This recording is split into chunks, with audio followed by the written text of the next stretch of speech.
Quand les nouvelles s'affolent, Métropole fait le point.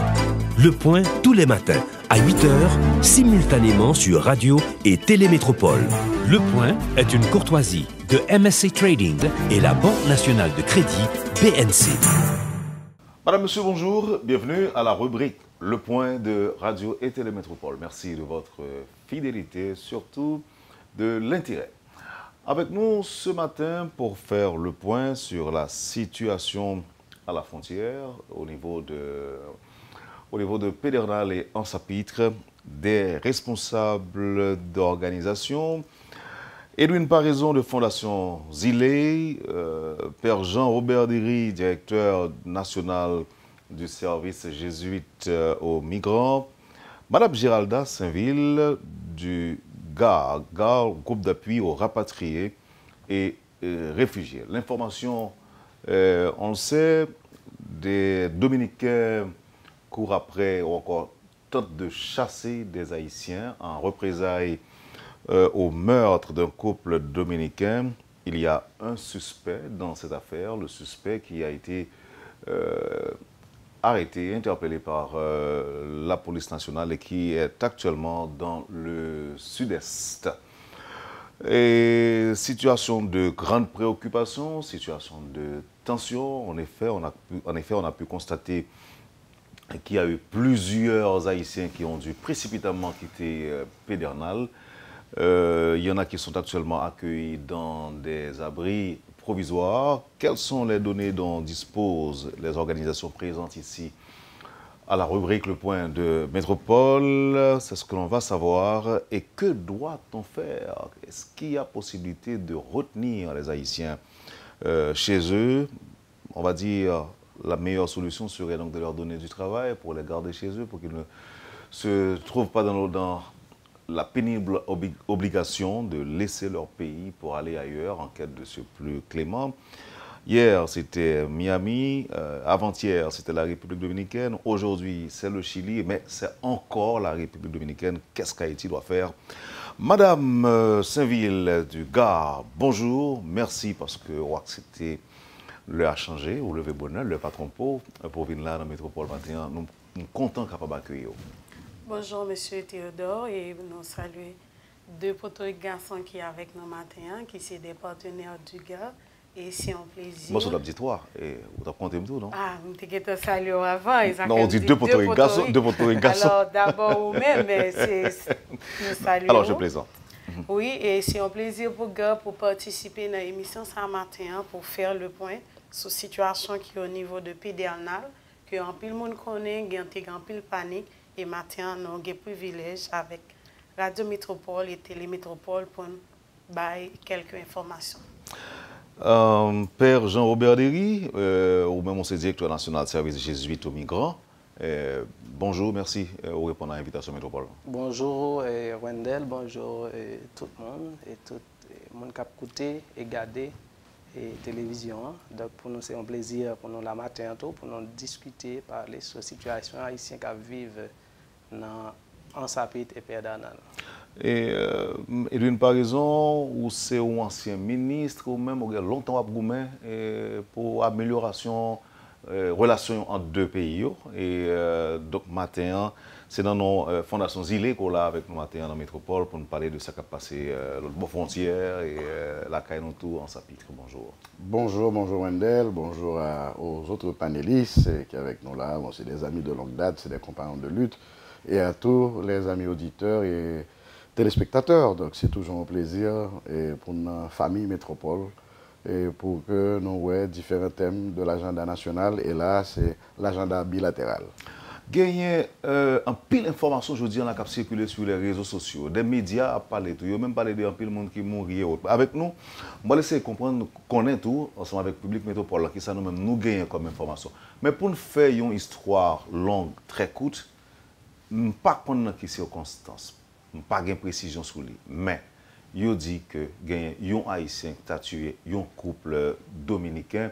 Alors Marie a blessé à coup de manchette, il est mort sur place. Madame a grièvement blessée, elle n'a pas mouru. l'hôpital. C'est dans le moment funéraire, on levé de bouclier, on levé campé qui fait contre tout haïtien, yo bayo un ultimatum qui a expiré hier pour quitter le pays.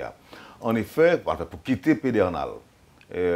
En effet, l'heure arrivée, ce n'est pas bon et pas paquet, nous constatons, nous voyons à travers des images et à travers des informations qui viennent de nous, tout qui est un pile haïtien, un pile, une bonne quantité. Qui te courir, qui te pédernal et traverser frontières. Gen qui te affaires, qui te bien, au petit monde petit, nous ouais image. Informations variées en termes de chiffres sur quantité de monde qui t'a déplacé, qui te pédernal. Et il y a des informations qui t'a fait quoi que tu as gagné plusieurs centaines.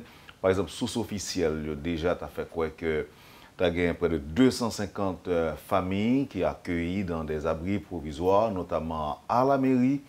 Et mais il y a plus de monde qui accueille la caille famille dans sa pitre. L'autre côté, on a commencé avec Géralda. Qu'est-ce qu'on gagne comme données au même? Combien de monde qui a quitté le pays? Quelle information qu'on gagne? Justement, au niveau de Gap, par rapport avec les représentants que nous gagnons au niveau de Nansapit, qui est la commune sud-est, qui est affectée par la situation ça. Nous connaissons que jusqu'à hier, nous avons une vingtaine de familles qui étaient dans l'abri provisoire. Mais ce difficile, nous devons admettre pour bailler des chiffres par rapport avec l'affluence de gens qui sont entrés. C'est ça qui fait nous plus parler de 500 à 700 personnes qui rentrent. Sous point officiel là.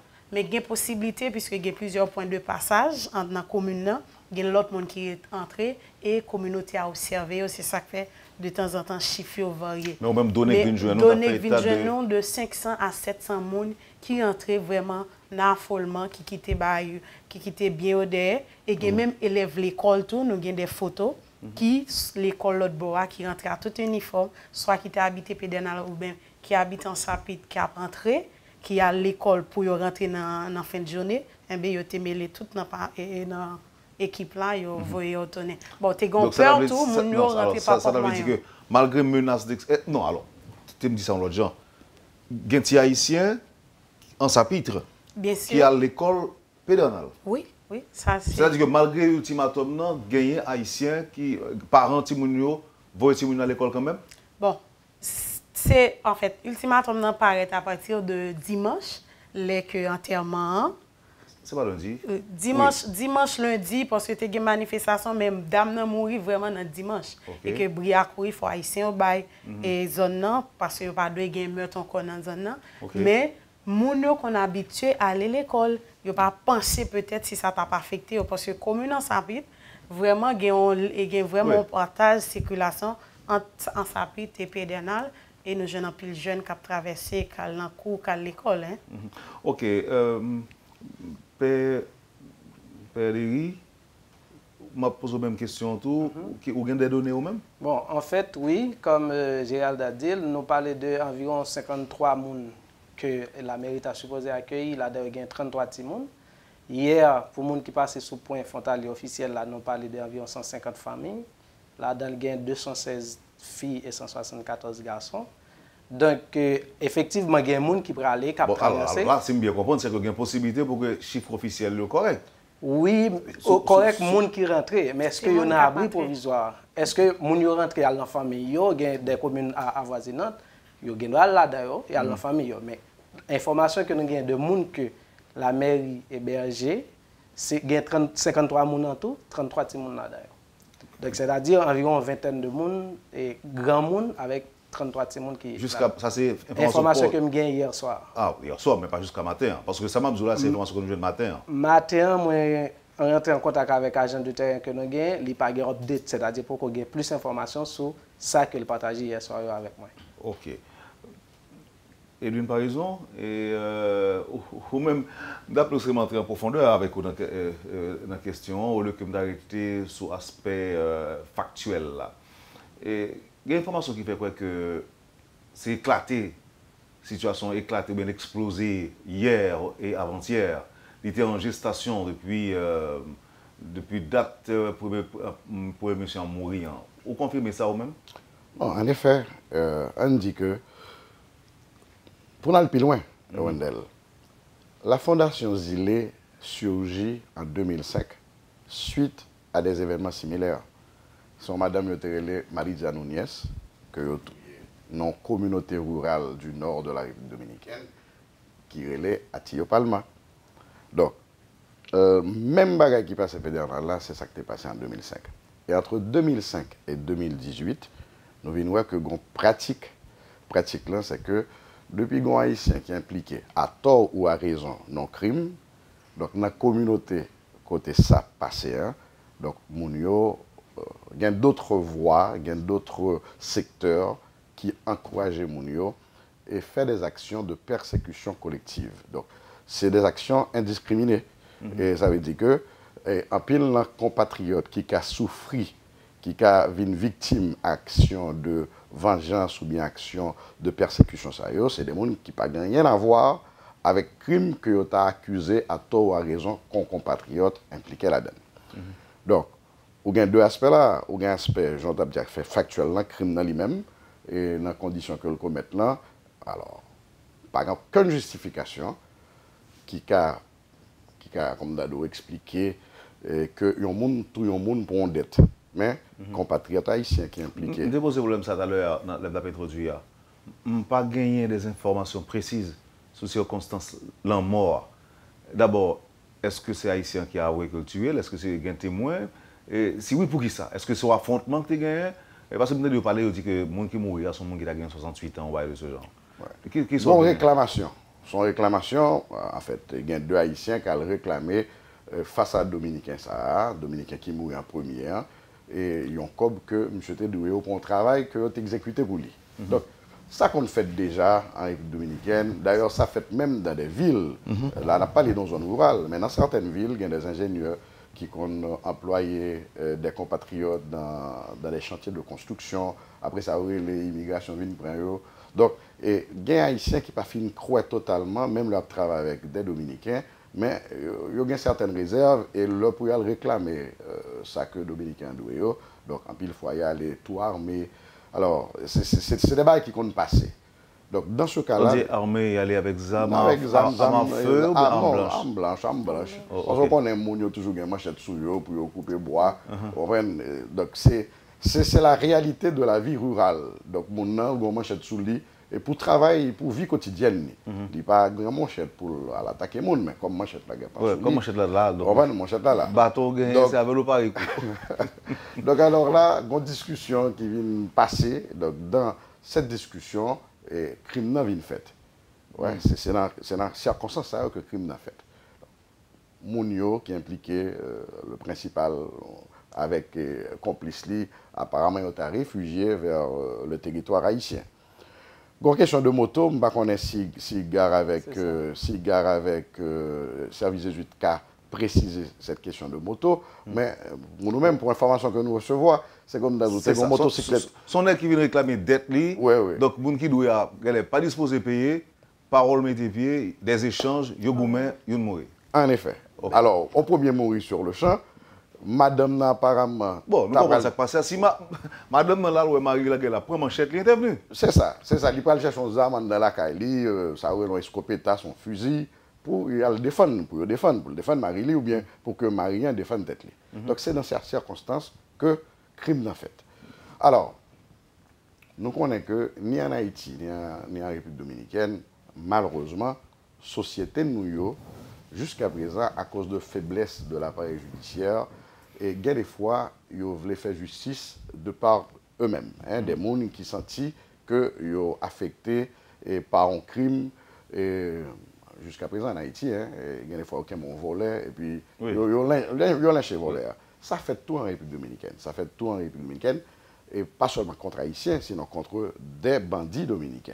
Dans des quartiers populaires ou bien dans des zones rurales, quand on a un bon bandit, ils ont lynché.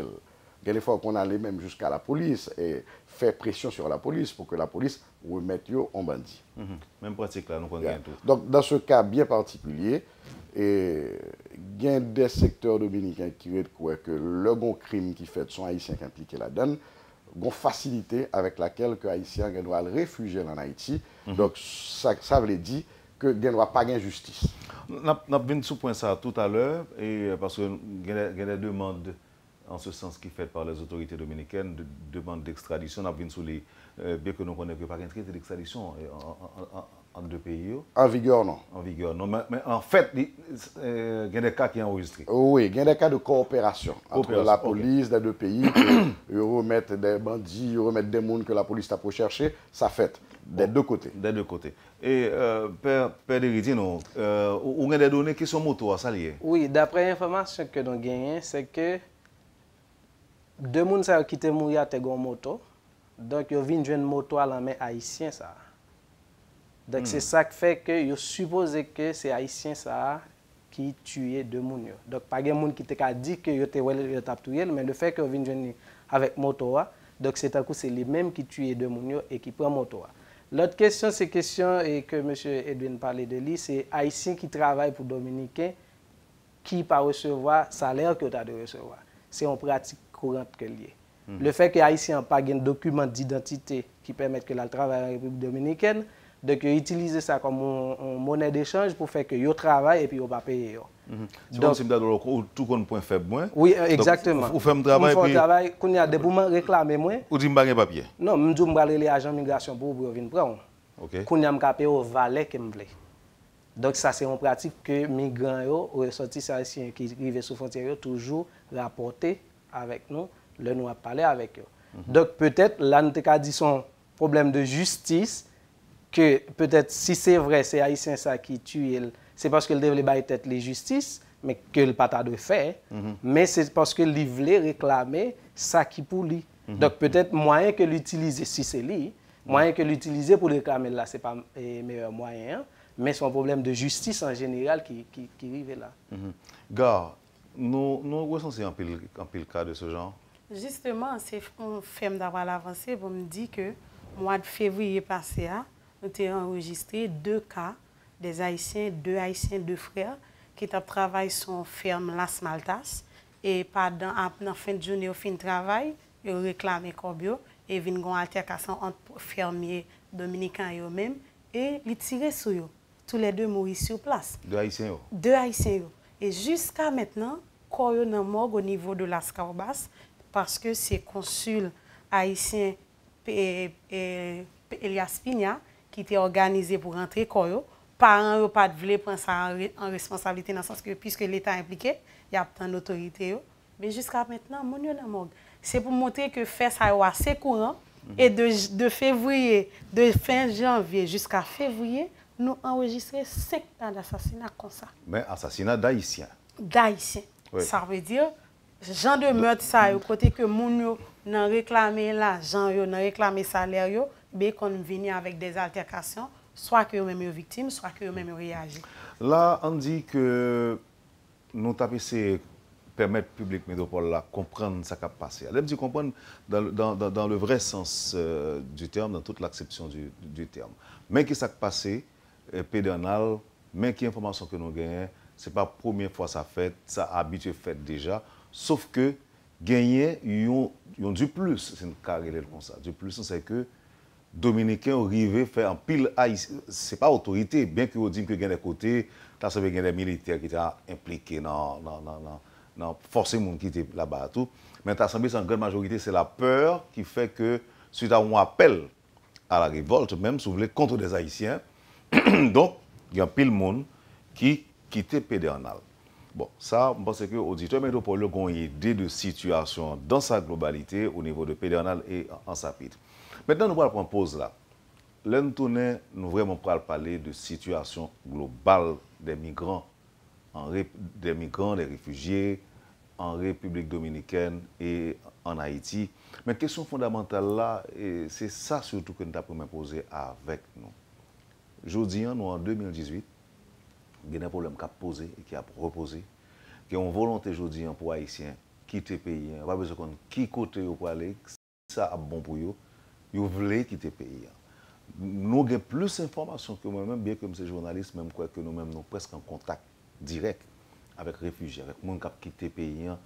D'après un maître, pas conseil, mais comprendre. Parce qu'il y a des gens qui ont quitté le pays, il y a des témoignages qui ont Ils disent nos vraies raisons de faire quitter le pays. D'après nous concentrer la deuxième partie de l'émission sur l'aspect ça. de façon pour une émission utile. Mais on a fait ça le dernier reposant.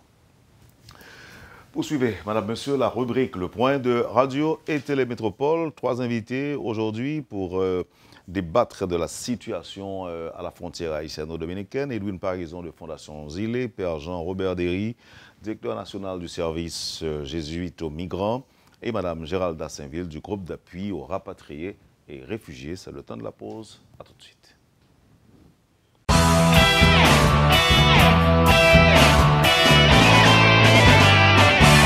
Le Point est une courtoisie de MSC Trading et la Banque nationale de crédit BNC.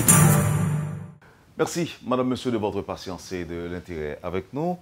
Edwin Parison, Père Jean-Robert Derry et Géralda Saint-Ville de Fondation Zile, du service jésuite aux migrants et du GAR, groupe d'appui aux rapatriés et réfugiés.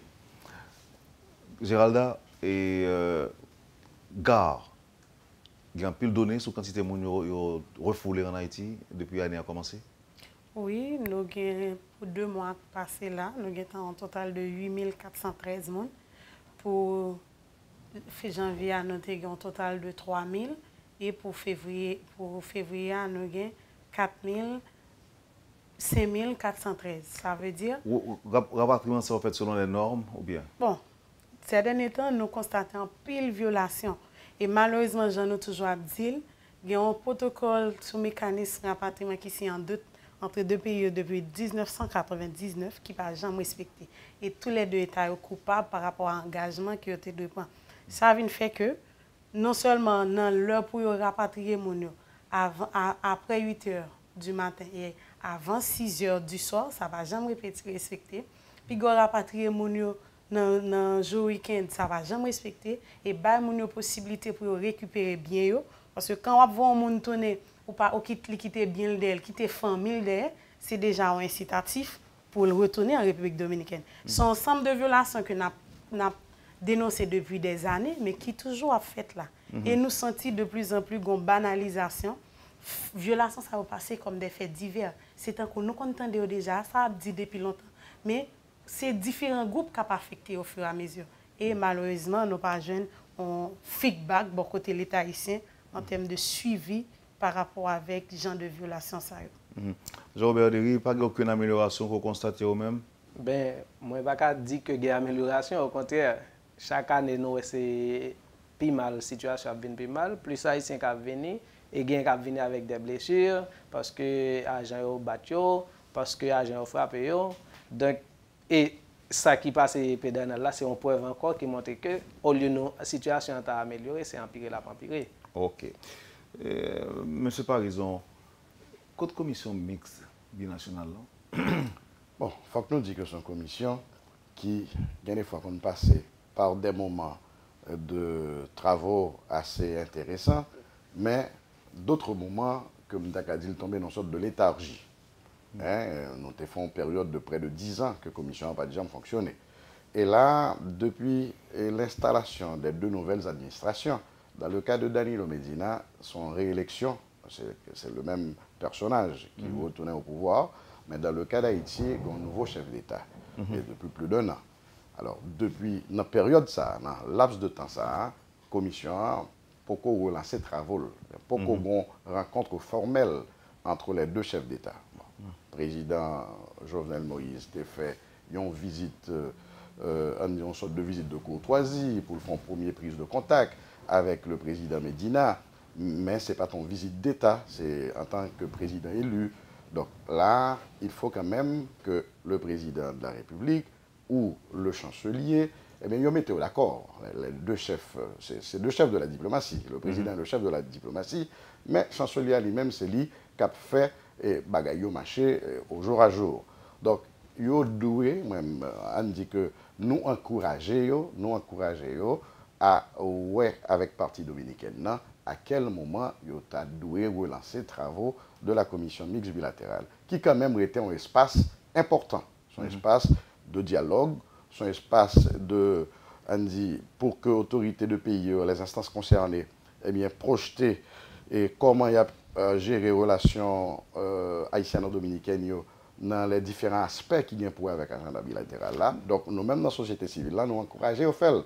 Mais il faut dire que la société civile là, gagne longtemps la bataille pour propre incorporation, pour que nous arrivions à une sorte de représentation au niveau de la commission mixte. Parce que le secteur privé est représenté, même on dit à un certain niveau, des syndicats sont représentés, mais les groupes qui réellement travaillent au jour le jour sur la question haïtiano-dominicaine n'ont pas aucun type de représentation. Donc nous pensons que l'État est important, même pour renforcer les autorités dans le travail que vous voulez faire, pour que bonne représentation, et nous mettons-nous d'accord au niveau de la société civile sur comment la représentation ça après le fait. Mais il faut quand même que nous arrivions à faire. Je ne sais pas qui élément d'information que nous gagnons pour confirmer ou infirmer ça que je dis là. Dans le moment où on a gagné Zafra, que c'était recrutement massif de gens, en particulier de la paysannerie, pour aller couper canne. À ce moment-là, ça semblait pas qu'on si petit ni trop petit, peut-être pas songer, dès qu'on entendait, dès qu'on gagne des persécutions de ce genre. Mais depuis quelque temps, pas si le recrutement se fait de façon informelle. Si on continue à prendre mon toujours pour aller couper canne, est-ce que l'industrie ça est aussi fructueuse qu'avant? Mais ces derniers temps, c'est plus des jeunes que nous avons l'impression qu'ils ont quitté le pays. Est-ce que dans la catégorie de monde que nous... D'abord, est-ce que ce n'est pas vrai? Est-ce que l'information, ce n'est pas ça? Est-ce qu'on continue à prendre les paysans et moun la ville pour aller en République dominicaine en grand nombre? Et ça que tu as expliqué que tu as moins de persécutions dans le temps en comparaison à aujourd'hui. Comme si on a plus de cheveux blancs, pas dire plus grand, non, mais comme si on a plus de cheveux blancs, mon cher. Là, il n'y a pas de doute.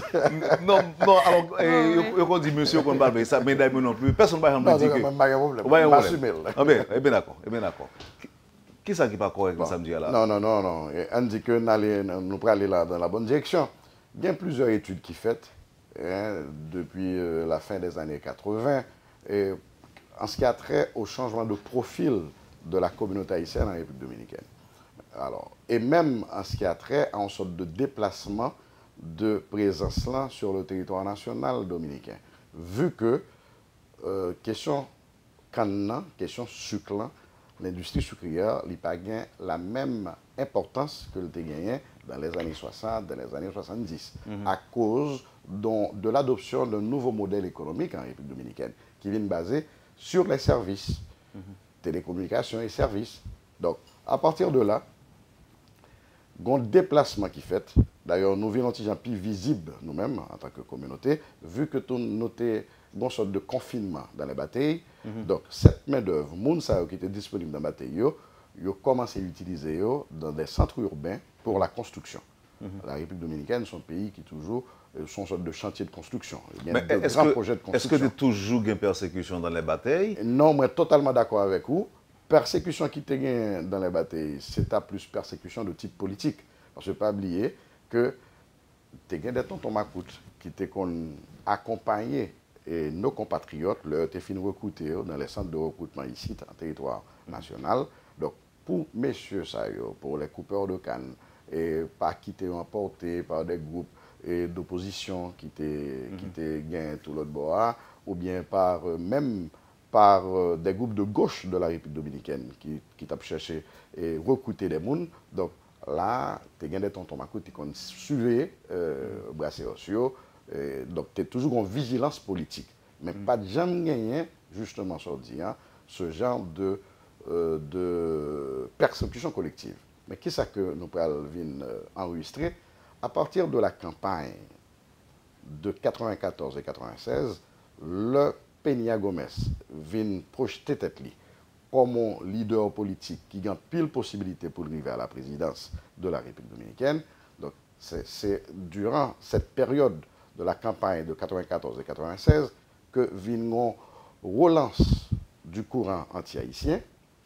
Et depuis lors, malheureusement, Est-ce que ce n'est pas parce que les Haïtiens ont fait une utilisation abusive de noms, surtout? Parce qu'en plus, là-dedans, on prétend que c'est des proches de Peña Gómez, que Et ça fait Dominicain ôté gain inquiétude tout. On dit que, bon, tu as des inquiétudes légitimes, mais cependant, Peña Gómez, malgré toute cette campagne haineuse qui était faite contre lui, eh bien, monsieur est arrivé joindre l'appui d'un nombre important de Dominicains. Et la participation électorale des Dominico-Haïtiens, son participation extrêmement minime, qui ne dépasse 3 ou bien 5% des fois. Ouais, et ça peut dépendre de période électorale là. Même le défunt président Balaguer, il a toujours dit que monsieur était qu'on utilisait des coupeurs de canne, ou bien était qu'on pratique dans le système électoral là pour utiliser des mouns, cartes électorales pour y aller voter pour n'importe qui parti politique. Mais la question fondamentale n'est pas là. Ça que nous voulons souligner là, c'est qu'à partir de cette campagne électorale de 94 et 96, l'anti-haïtianisme vient reparaître avec force pour contrecarrer Peña Gómez, mais il vient arrêter tout. Parce que durant les administrations, particulièrement du président Fernandez, où il y a des figures, ces figures qui ont été utilisées contre Peña Gómez, ils viennent jouer des rôles clés, ils viennent des postes importants dans les différentes administrations gouvernementales de la République dominicaine. Donc, où vient une contradiction très profonde dans le discours officiel de la République dominicaine face à Haïti.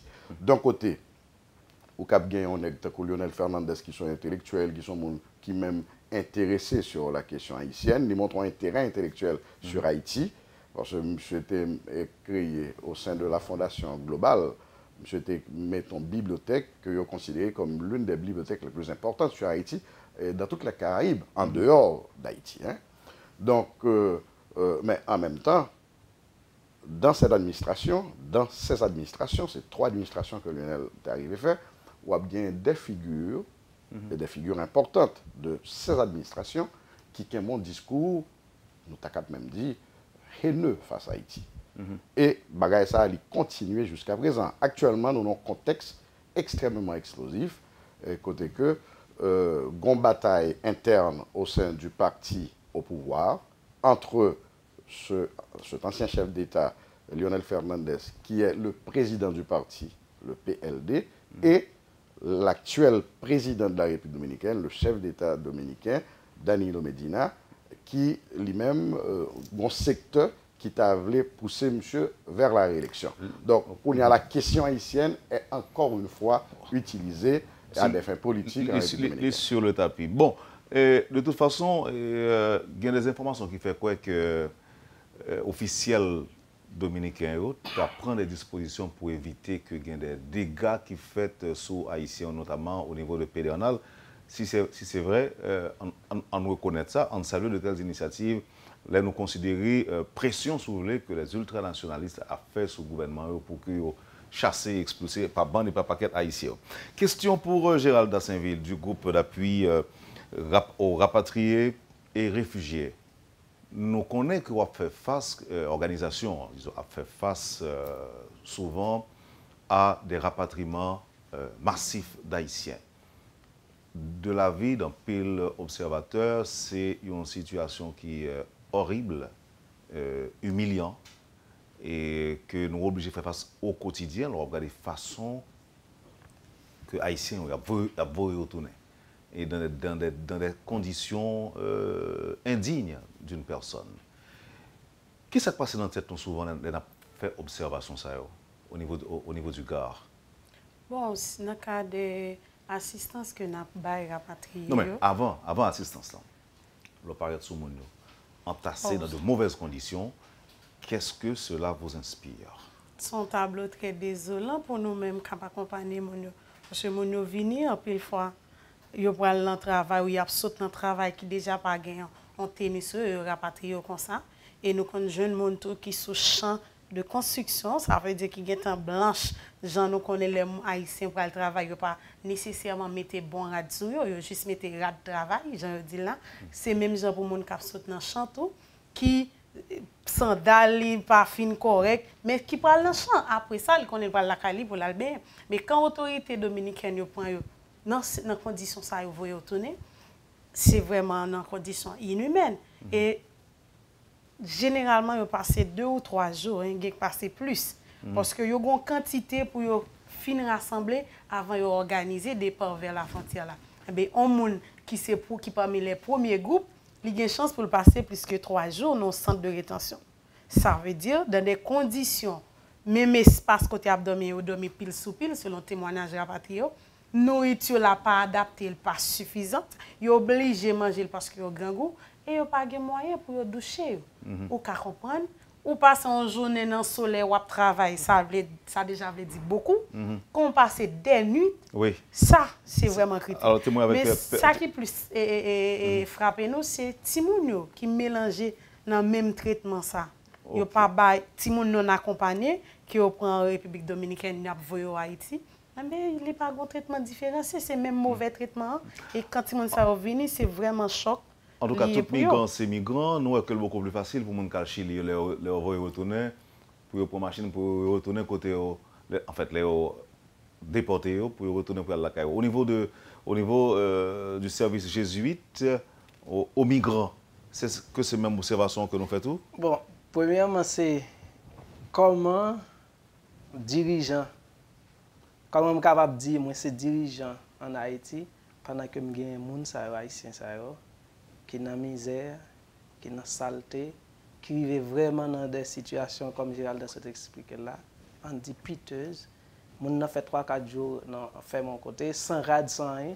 Et puis, comment pour me fier, comme je suis supposé que je suis un dirigeant en Haïti, comment pour me fier, pour me dire, c'est mon ça, moi, à diriger, moi, c'est dirigeant, moi, c'est représentant pendant que je vis dans le luxe, dans tout ça qui est bon. Et puis, mon ça a privé concernant la situation. Ça.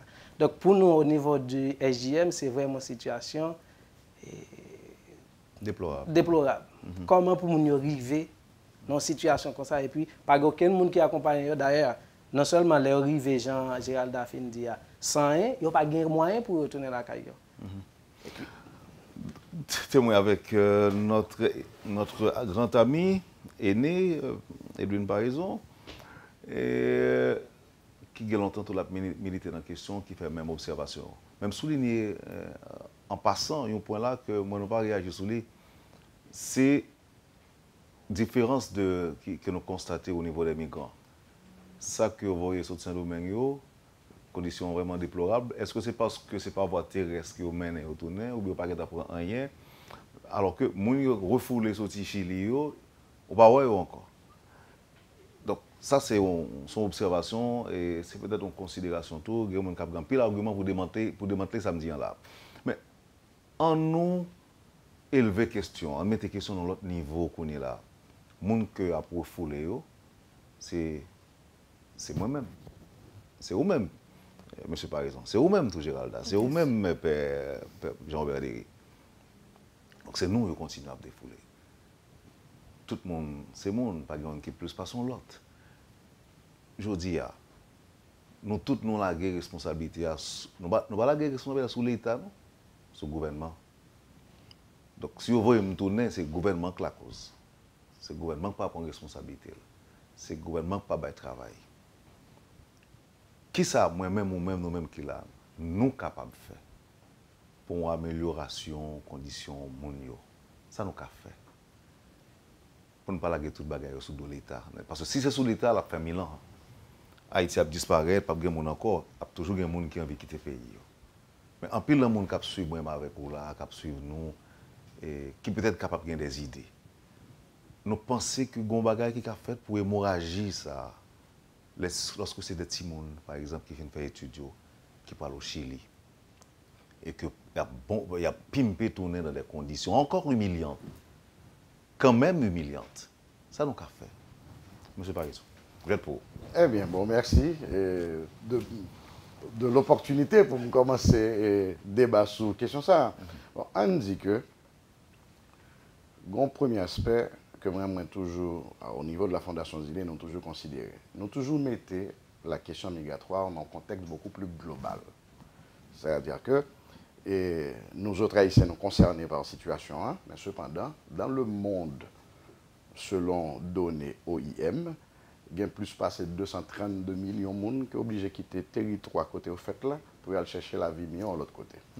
Sous considérer la situation des Mexicains face aux États-Unis, on va comprendre beaucoup mieux ce qui a passé entre Haïti et la République dominicaine. C'est deux pays frontaliers, côté que il y a des conditions de vie beaucoup plus élevées, par exemple, pour les Mexicains aux États-Unis et pour les Haïtiens en République dominicaine. Donc, ils ont un désir de survie qui fait que mon lui-même l'a cherché n'importe quelle façon pour qu'il traverse les frontières, l'a chercher la vie meilleure l'autre bord. Cependant, dans le cas de la République dominicaine, il y a une nécessité de main-d'œuvre. Et main-d'œuvre, ça, il vient réellement incontournable pour l'économie dominicaine.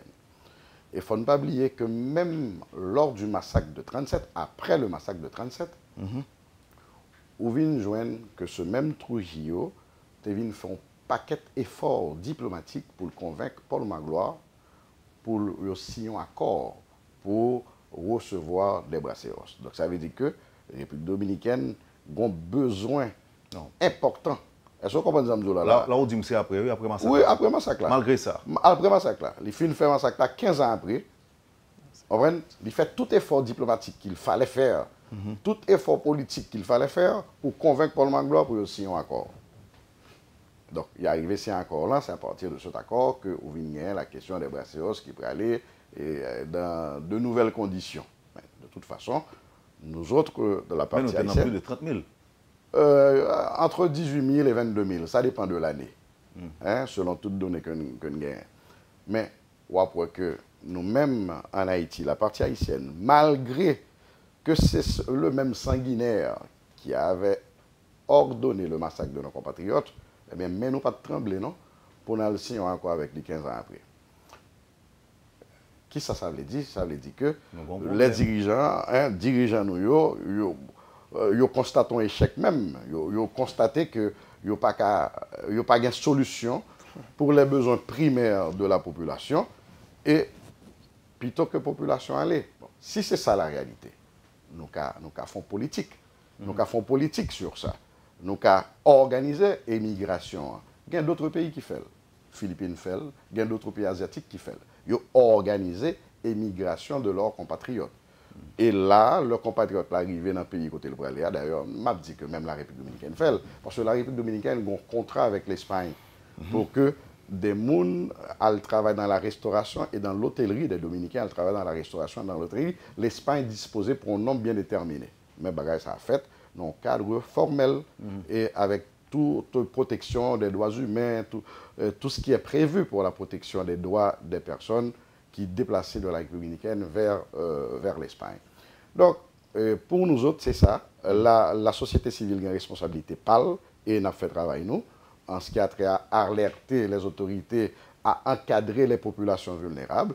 Mais l'État a tout lui-même les doués définir politique et comment la gérer. Merci Edwin Parison, Gérald Dassainville, parce que j'ai deux ou trois questions mes auditeurs après là, m'intéresser avec nous tout, et puisque l'heure bouscule malheureusement, Géralda. Oui, justement, moi je vais aborder problématique ça que vous mettez sur table là à deux niveaux.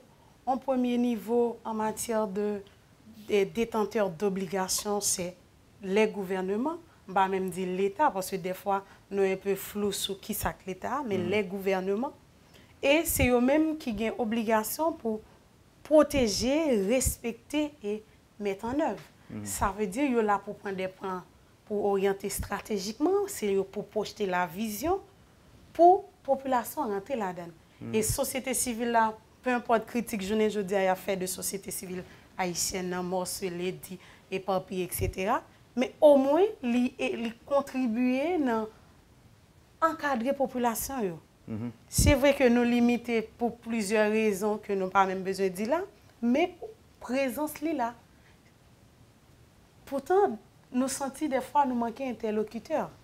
Nous-mêmes, nous constatons ça parce que gars pas seulement accompagner, il pas seulement à dénoncer, mais il fait plaidoyer. Et plaidoyer viser des décideurs, à rencontrer, à présenter des dossiers, garder comment nous travaillons avec nous et pour nous cesser avoir feedback pas toujours positif. Des fois, très décourageant. Et c'est ça qui toujours frustre nous. C'est ça qui fait nous garder d'abord les dirigeants, même si nous connaissons chaque monde a la part des choses, mais les dirigeants d'abord. Jean-Robert Derry. Oui, bon, au niveau du SJM, nous faisons en prévention à la migration irrégulière et forcée. C'est essayer de travailler avec l'organisation communautaire de base, accompagner les paysans pour éviter question migration forcée et irrégulière là. Mais il y a un bagage qui est très important dans ça, M. Edwin se dit, c'est organiser migration. L'État non seulement pas organiser, c'est plus facile pour l'État faire, il pas bailler moun accès à documents d'identité. Tout autant pas ça ou pas supposé migrer alors qu'un autre côté. Donc si moun n'a pas non seulement temps, l'argent et puis service ça pas après, donc situation encore apprend pire chaque jour, donc les besoins répondre à besoins familiaux. Li dans l'obligation maintenant pour les aller de l'autre côté. Mais je pense au moins si l'État est intéressé à thème, au moins il t'a essayé de faire document d'identité. Et à partir de là, mon d'ailleurs son droit qu'il gagne pour migrer, il peut migrer ou pas. Mais au moins le minimum qui c'est document d'identité, l'État doit assurer que mon gagne. On ne pas la rectification, mais on a plutôt une précision. Il y a un auditeur qui dit après le massacre, les contacts ont commencé avec Estimé en 1947 avant Magloire. Oui, mais de toute façon, c'est Magloire qui signe. Oui, bon, c'est quand même bien. OK. Et un auditeur qui a un point de vue, qui peut-être a un rapport, n'a pas capable de réagir sur lui à la question qui t'est posée. Et alors, mais ça doit être fait selon un auditeur, c'est freiner la croissance démographique, trop de monde. Et à court terme, c'est à utiliser cette main-d'œuvre comme la Chine. Pas de réaction à ça. Utiliser main-d'œuvre que nous avons qui est disponible, utiliser en Haïti, tant que la Chine fait. Oui, bon, alors là, il faudrait quand même que le secteur privé ait une capacité pour que, et l'État tout, bon, mais beaucoup plus le secteur privé ait une capacité pour créer un emploi. Pour nous utiliser main-d'œuvre, ça, c'est à partir de quoi? Donc là, ça prend d'autres acteurs, l'implication de l'État, l'implication du secteur privé, de façon beaucoup plus dynamique. Bon, dis-le qui vous demande, monsieur, par exemple, pour qui ça, nous pas essayer de faire ça, nous avons fait sous Hippolito, joindre une carte de travail pour chaque Haïtien pour le cas légal en République dominicaine. Bon, on dit que plan régularisation est pratiquement régulariser la situation mondiale. Mais malheureusement, là, encore une fois, nous-mêmes, dans la société civile, là, nous avons des griefs par rapport à l'État. Ce plan de régularisation, nous avons fait quand même, à un certain moment, immédiatement que la loi immigration 185-04 a été votée. Donc, il y a un moment que tu as rentrer en vigueur, faire entrer en vigueur de loi ça. Et loi ça, tu prévoit plan immigration, plan régularisation. Cependant, l'État haïtien pas jamais paré pour le mon document, ça perd des rites à dire. Donc, grand pile monde qui pas arriver à enregistrer dans le plan parce qu'il n'y a pas de document à temps. Et il y a des gens qui ont tant de documents jusqu'à présent pour le plan de régularisation. Moi, content pour moi, avec qui intérêt on série d'auditeurs après suivre l'émission ça. Et c'est pas des moindres. Merci pour l'intérêt, merci pour l'attention surtout. On a l'autre auditeur qui attire l'attention, mais dit attention Wendell, il y a eu aussi un accord signé entre la République dominicaine et Estimé, référence le livre Zafra de Daniel Supplice, qui récapitule tous les accords. Oui, justement, il y a plusieurs accords qui sont signés, mais en plus, par exemple, statut sur vous dire est-ce que vous valide encore, sinon si vous pas valide. Alors, ce qui est important pour nous retenir, c'est que malgré le massacre, là, que ce soit Estimé, que ce soit Magloire, nous signons un accord quand même. C'est ça, n'a pas là. Pour nous voir ici. Et avec le même sanguinaire. Oui. Nous ne pas même que le gouvernement changer, non? Sinon, même les qui t'ont ordonné le massacre, c'est avec lui-même, mais nous pas trembler dans l'absence. Il faut croire que nous avons un problème. C'est grave, mais c'est grave. Vous avez même critiqué l'État haïtien par rapport à l'axis comme réponse avec le massacre là. Est-ce qu'on a des possibilités de répondre? Non, mais ces gens-là qui ont en complicité le gérer, là, c'est à peine 20 000. Mais bon, des dommagements. Des dommagements, mais qui parlent. Oui, mais comme ça, l'image va aller vers les familles affectées. Bien sûr. Ça gagne quelques années, nous dit très clairement, au niveau de la Fondation Zilé, que la stratégie d'Haïti doit être le renforcement de nos liens avec la République dominicaine, avec le peuple dominicain. Parce que si on a des dérapages qui fait là, et nous avons une situation extrêmement explosive, ça qui fait PDA là, nous-mêmes nous considérons comme une alerte rouge. Et si pas des actions que nous entreprenons des deux côtés, nous pas connaître côté ça qui a amené nous. Parce que on prédication de la haine qui a fait de façon très forte oui, nous, dans tous les médias. Oui, mais qu'on est là, ça un petit peu, tu as envie de répondre à vos questions me déposées tout à l'heure.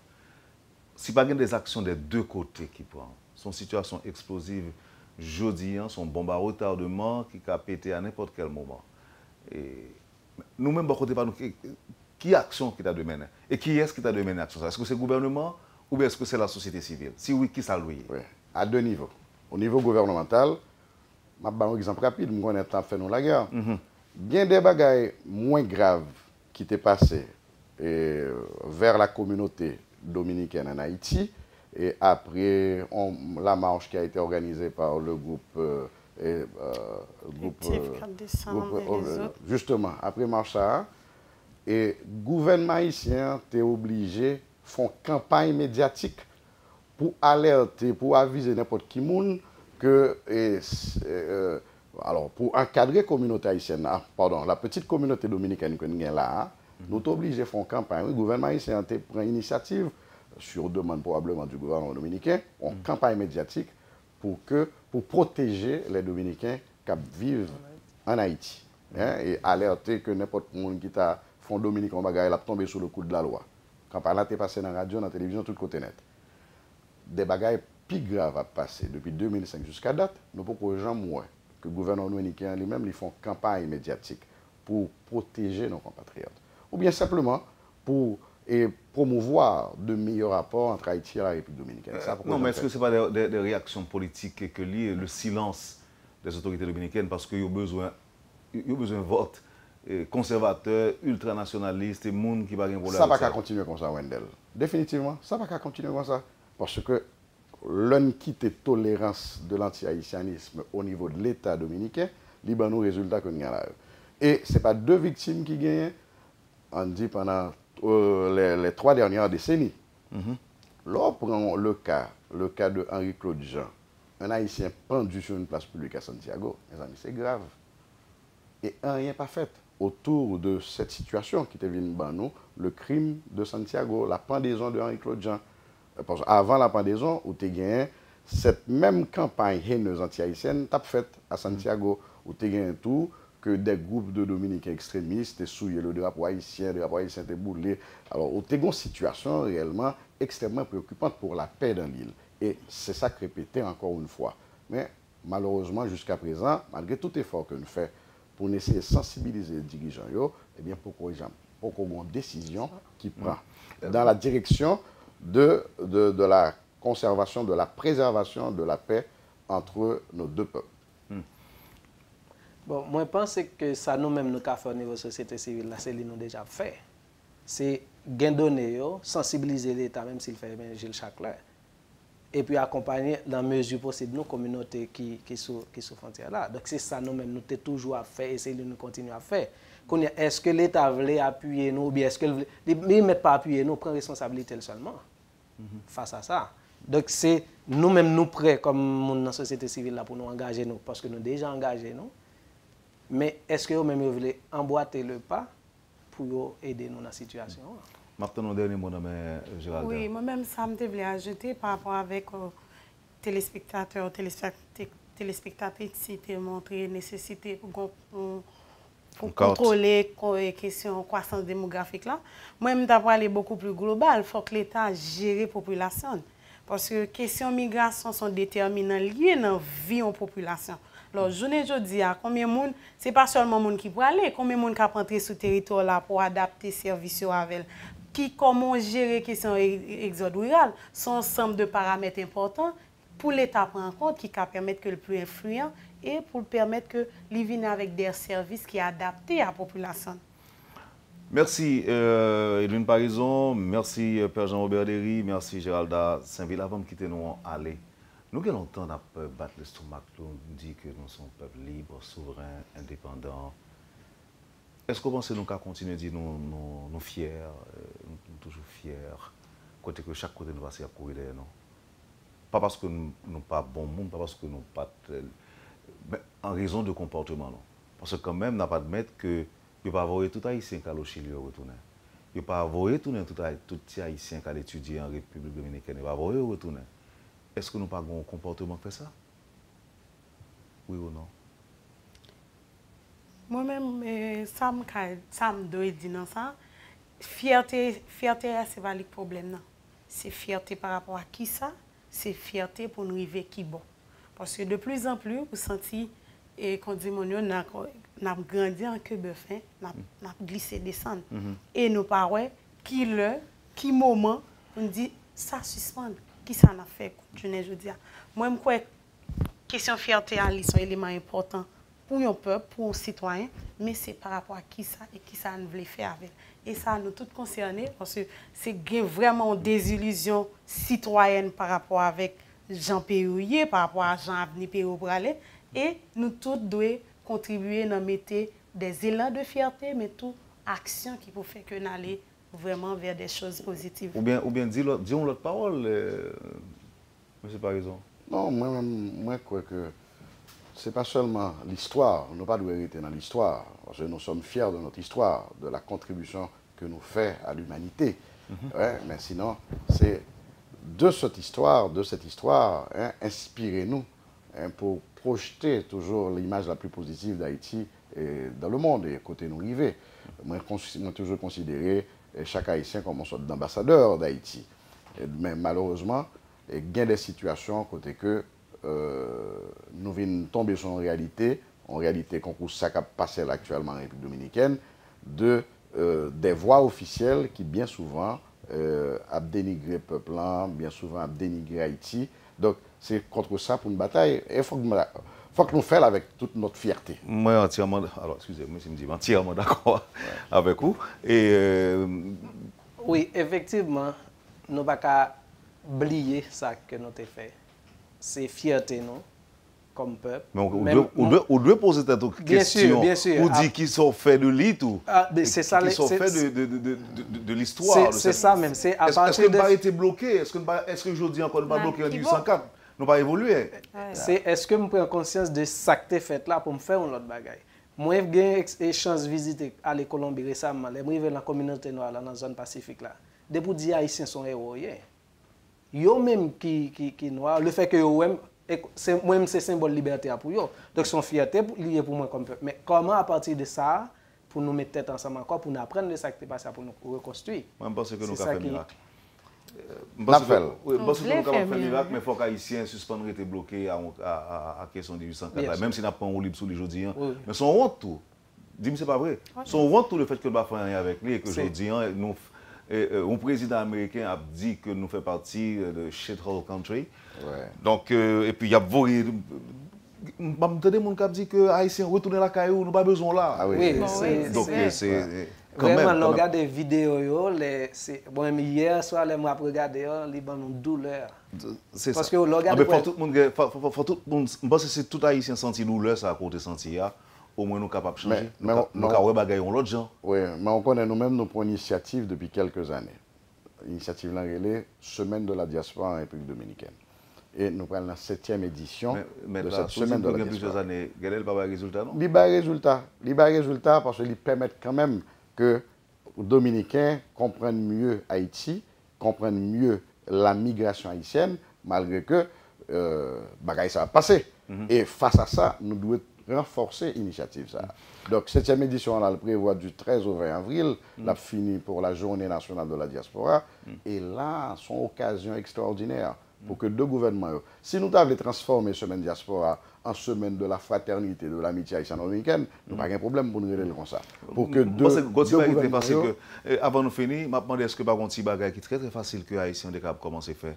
Voyez des messages d'encouragement, par exemple, aux Haïtiens qui sont dans la diaspora, aux Haïtiens qui sont en République dominicaine. Totalement. Montrer belles bagages qui sont dans le pays en tout, montrer quelques bagages qui ont fait. Pas plaider, voyez, caoutchouc qui a boulé tout le temps, aux Haïtiens pour faire plus peur là.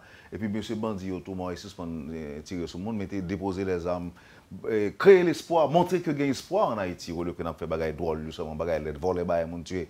Et tuer les gens, laguer fatra dans la rue pour faire payer. C'est la meilleure occasion pour nous utiliser Semaine diaspora pour nous faire. C'est ça, utiliser les réseaux sociaux pour ça. Voyez de belles images. Merci beaucoup, M. Parizeau. Merci beaucoup, Géralda. Merci beaucoup, Jean-Robert. C'est un plaisir de nous recevoir ce matin. Moi, j'espère que nous sommes utiles matin, dans ce matin. Merci encore une fois. Merci beaucoup. Merci à vous. Vous avez suivi, madame, monsieur, la rubrique Le Point de Radio et Télémétropole. Nos invités aujourd'hui, Edwin Parison, Jean-Robert Derry et Gérald Saint-Ville. Merci de l'accueil. Passez une excellente journée avec Métropole et à demain. Quand les nouvelles s'affolent, Métropole fait le point. Le point tous les matins à 8h, simultanément sur Radio et Télémétropole. Le point est une courtoisie de MSC Trading et la Banque nationale de crédit BNC.